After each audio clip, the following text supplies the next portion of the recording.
course, right? Yeah, because it's You've had your day.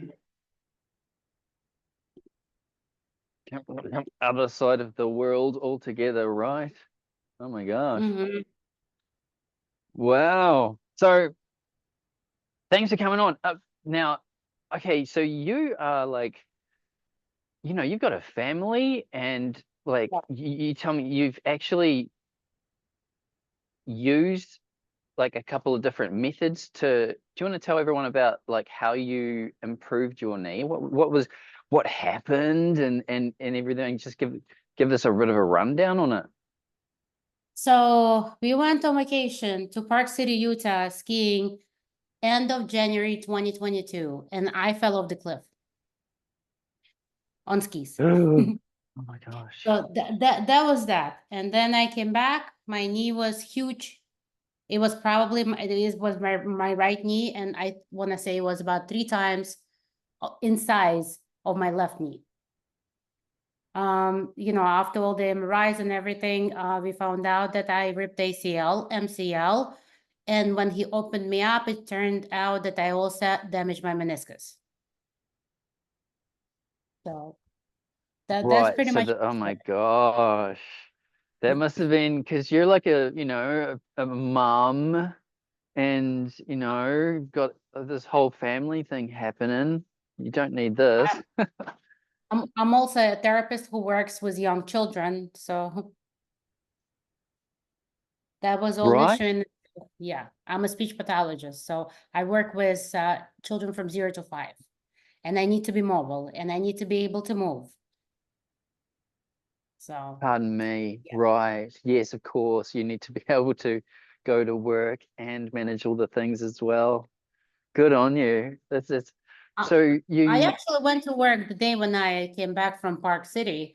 I couldn't really get into my car. I had to move my seat back because my leg wouldn't go down, but I did go to work. oh my gosh, really? Yeah, These New yeah, Yorkers are hard workers. yeah.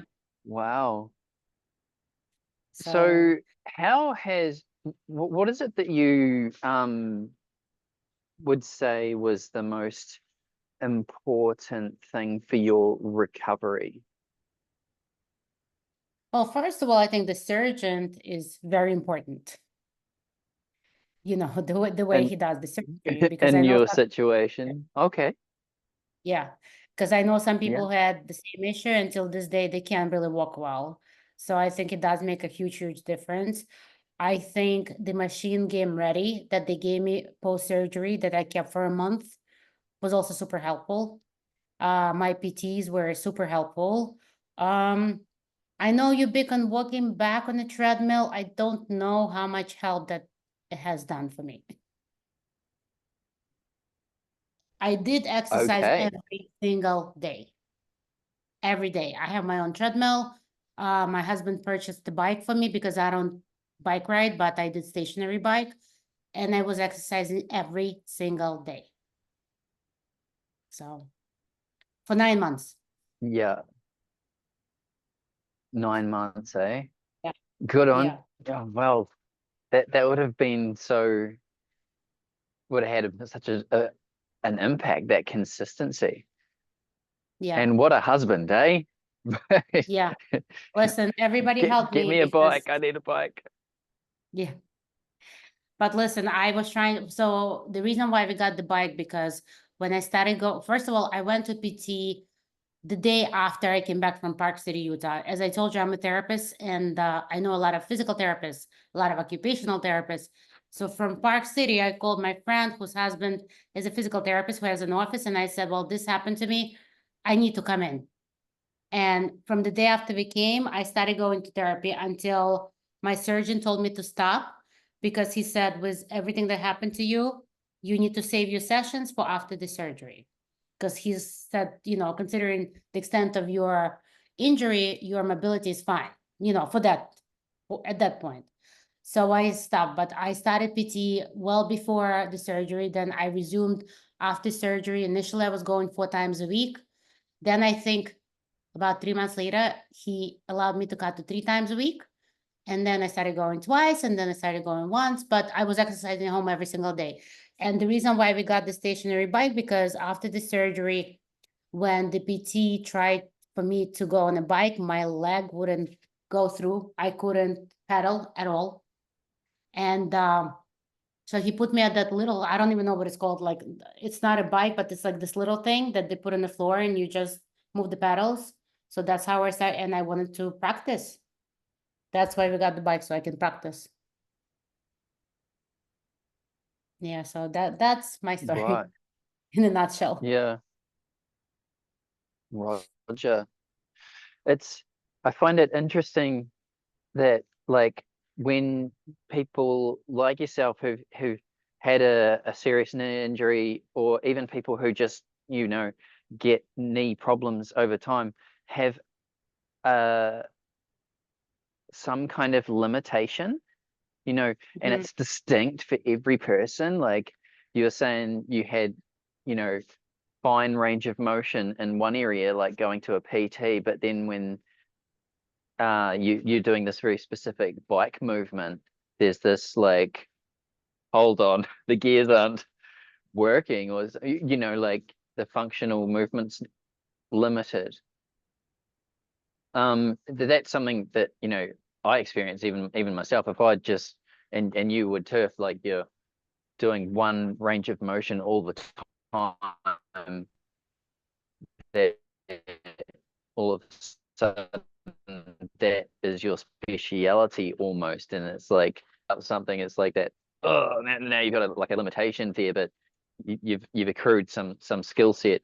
So you said, did you actually, you applied the walking backwards method, did you? I did. I did. I did Oh, the cool. walking back. I'm just not sure how much.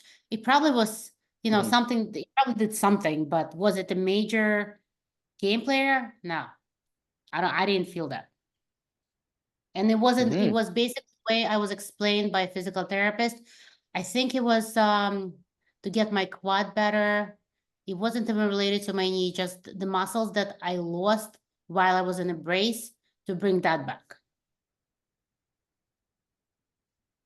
Oh yeah, the muscles to bring them back. Yeah, yeah.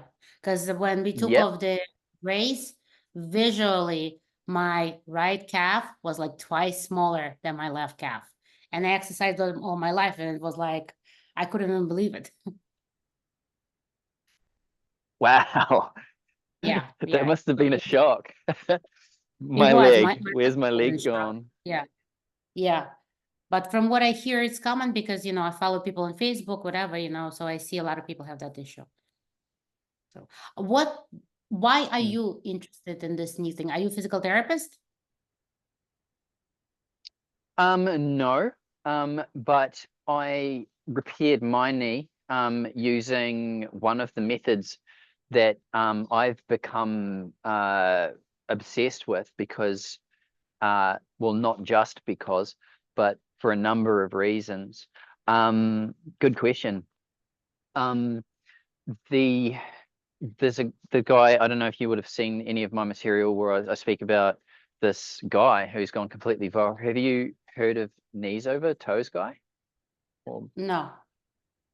Ben Patrick? Okay, so um there's a guy who was a basketballer who basically, after a couple of surgeries that were unsuccessful, he did his own research, and in the information age, starting to get, I think it would have been like 10 or so years ago, starting to get more access to information, ubiquitous, like whether you're a historian or you're a, a mother or something, like having access to little tidbits of information we might not have had 20 years ago.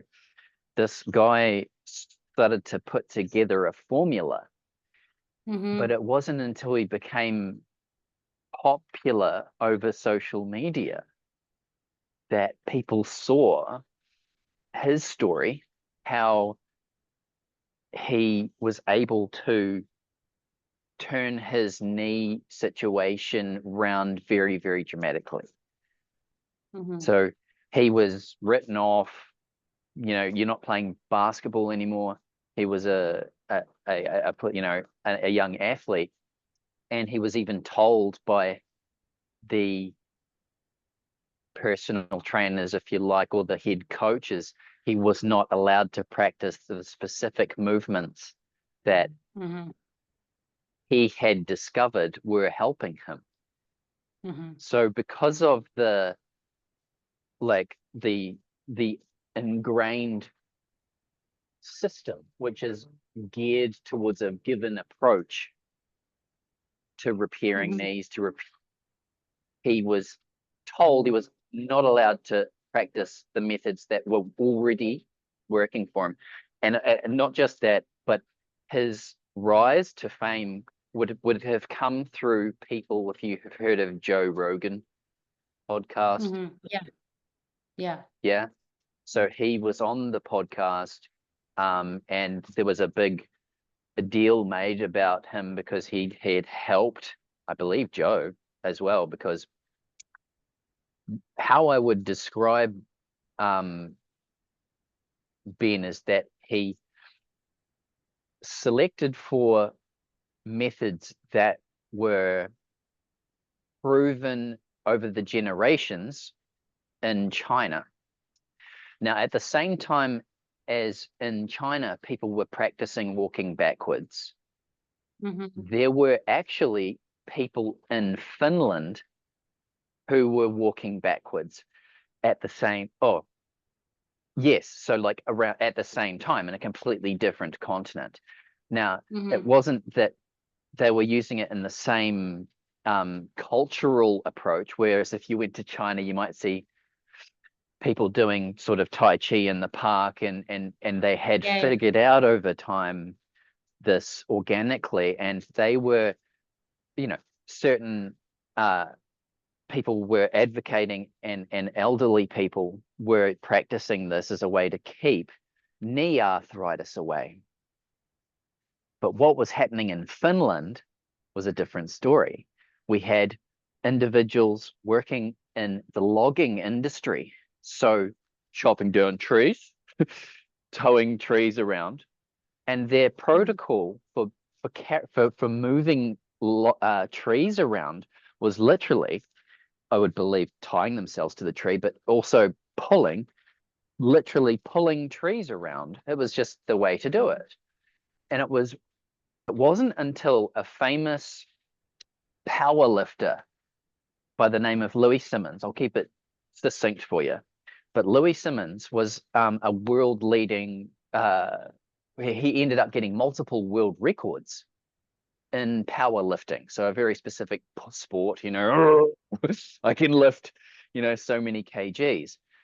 But it was his research wondering why it was that these people over in Finland were accomplished, like they had the most powerful legs in the world, specifically. So why is it that the people from Finland had these like amazing leg stats, leg power statistics? So at the same time as all this is going on, we've got this basketballing kid told by his establishment that he's not allowed to practice these methods. He's found these methods are already working for him, i.e. the walking backwards method, the split squat raises, etc., etc. Like, I've got a path here to choose from. I can either keep fighting this establishment to become a basketballer, which I'm very, very passionate about. He was, and he still is. Or I can begin to be an expert on what I have discovered and help more people with this, what has become evident to him as truth, if you like, dare I say. So he became the organic default expert in how to repair and supercharge knees, if you like. So these methods, no matter, okay, so everyone is different. Like where they're at with their situation in regards to knee pain, and or even in regards to recovery from injury, things like degradation through arthritis. Various aspects of the methods that he shares have become beneficial for different people. Mhm. So if someone's got a stuffed up, I know your knee's fine now, like you're good to go. Yeah. But like if one has knee arthritis, that Uh, they can actually practice, for instance, walking backwards in a swimming pool, which actually removes that gravity from the situation. So long story short, that's what has driven me to really facilitate a much more accessible option, and it's in its infancy, that people can get my online course for cheaper than the mm, app and the coaches and the app that he has brought into the world. But we've been told that we can share this stuff and we all have access to it anyway. But individuals who have maybe been in a situation like you were in, at least in the first couple of days, where you were like, I don't know, you tell me, like, what was it like for the first? I mean, I'm sure you knew someone will help me, but I can imagine not so having. because I do what I do for a living, as I said, I know a lot of PTs and OTs and whatever. So basically, from what they said after my recovery, many of them said they didn't want to tell me that a lot of people don't do well after this injury. They didn't want to scare me. And but I knew it myself that a lot of people don't do well after this particular injury, because I have a friend who still has a problem with her knee, whose knee was repaired 2 years prior to mine. So I was afraid that I won't be back. It was very frustrating. But last Right. year on my birthday, I jumped Mm. in heels for 4 hours, was not an issue. That was the ultimate goal. Yeah. That's absolutely, and okay. Congratulations. I mean, hey, you're very lucky, aren't you? Oh, I consider, well, I'm lucky, one. Two, the surgeon that I had is one of the best surgeons in New York City. I'm sure you heard of Hospital of Special Surgery. Never heard of that Um, hospital? I've oh, not that, but I can understand that there will be layers to this game. Yeah. And you do get, specialists who are very good at things. Yes, Yes. right. So I had one of the most prominent surgeons in Hospital for Special Surgery. I had an excellent team of PTs working with me. I exercised every single day, as I said. I used Game Ready machine, which I think was a big game changer. Do you guys have Game Ready machine where you are or no? Please tell. Oh, I've got So no this idea what you're talking machine, about. okay, look it up. This is a machine that has a Mm, sleeve on your knee. It does compression and icing all at once. So post yeah. surgery, that was absolutely a lifesaver. Yeah. Because in my case also, Okay. yeah, in my case, so the swelling from my knee never came down until after the surgery. Like it was, I guess it was so much swelling that it couldn't, and that's why I think my knee never came out, because there was no place to come out. It was all swollen. Yeah. So after your surgery, there was a massive reduction instantly, Not instant, no, or not instant time. no? I actually never calculated. I never calculated how long it took, but I remember a friend of mine goes to me, "You're retaining fluid in that knee prior to my surgery. They need to pull it out." And I'm like, "No, nobody said that. It's just the swelling that will go away." And it did. I don't know, in the time frame, I kind of didn't pay attention to that. I was too busy working out. Just too And busy. that Oh, plus, really? Plus, my goal was to have my right knee to be as functioning as my left knee. So that was my goal. I wasn't measuring, how much smaller it is. So that was an essential goal, and that's what I did. Like, I had this goal in my head. I'm very flexible, so I could always pick up my foot to my butt, and the right one I couldn't do it, and now I can. So that was my personal goal. Awesome. When I was telling Hey, my friend, he was laughing. He's like, a lot of people can't do it to begin with, and I'm like, yes, but I can, and that's what I want to do. And now I can do it. awesome. Yeah, yeah. So now that you're back like that, um, I'm tempted. I have to say, like, so many people are using that method, that walking backwards method, to keep knee arthritis away and things like that. Just for your knowledge, like, if you're, and I just thought I just have to share that with you. Uh, but have you got any like goals now? Like, it's just like you just want to keep things trucking along, or is there, are you like moving to anything, any goals in with regards Well, to the sort of goal was like flexibility or strength or something like you're happy with? uh the goal was to go skiing, and I did this year. So I guess I achieved my goals. Oh, wow. Isn't that just great? And I was You're fine. a real, like, yeah. Initially, I was thinking of Well, getting there an you go, instructor. everyone. Yeah. Yeah.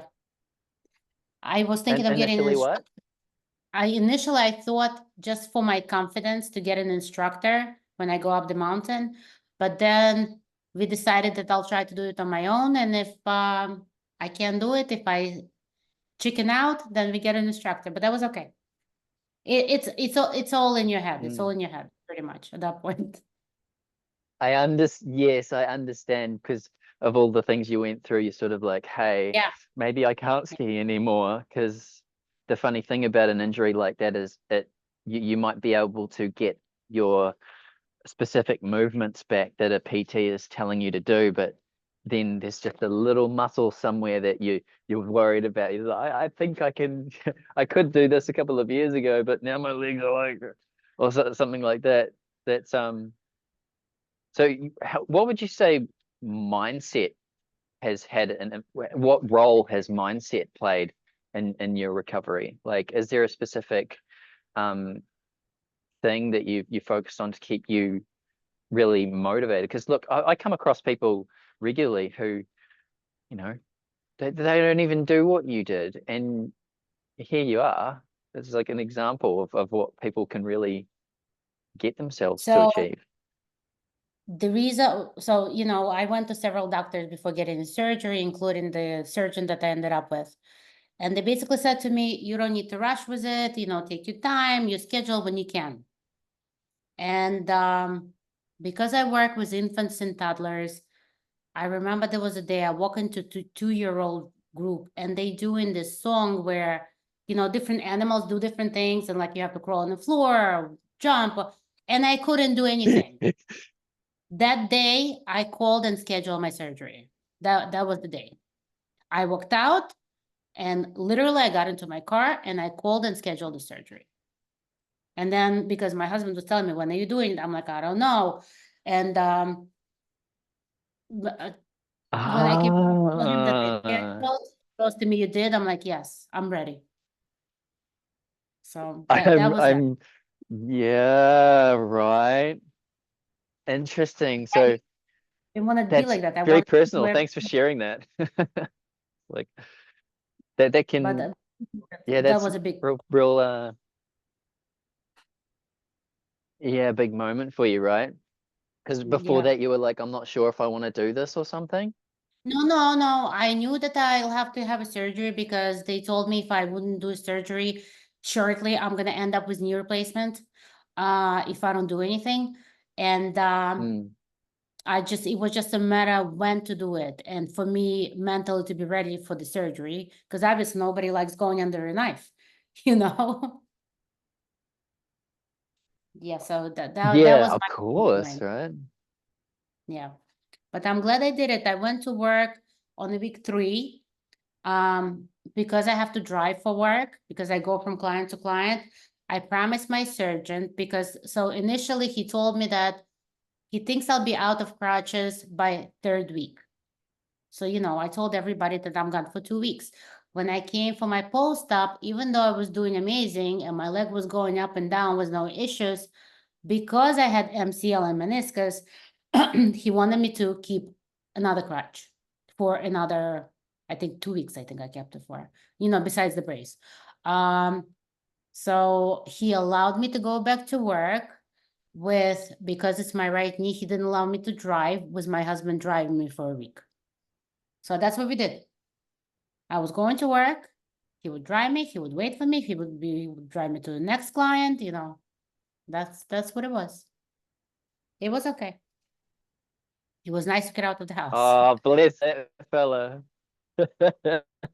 Oh, yes, right. Because you would have been in the house, sort of on the couch or something, Yeah, or, written, laid back. Yeah. yeah, it was fun. So so you would say that exercise, I mean, isn't it funny? Because like if I asked you what did you think was the most important part of your recovery, um, sometimes we go the machine because oh my God, it was so good to have this machine compress and cool my leg. And it probably, like it had a massive benefit, right? And it's you tell me, but like would you say that exercise or what would you say was the most important thing for you for getting that recovery? Exercising every day. Okay, right. So keeping active, keeping, everything going and stuff, right? Yeah, Yeah. cool. Well, so what's next for you? You're bloody finishing up your day and back into life and getting this podcast out the way with this random person. Making dinner for my family. That's next.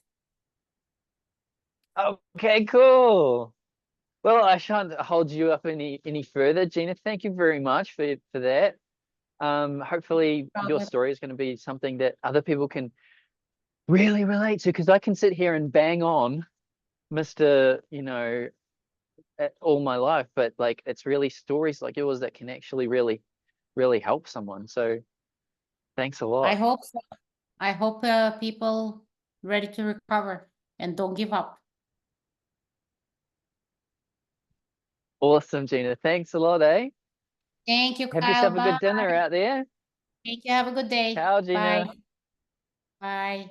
You too.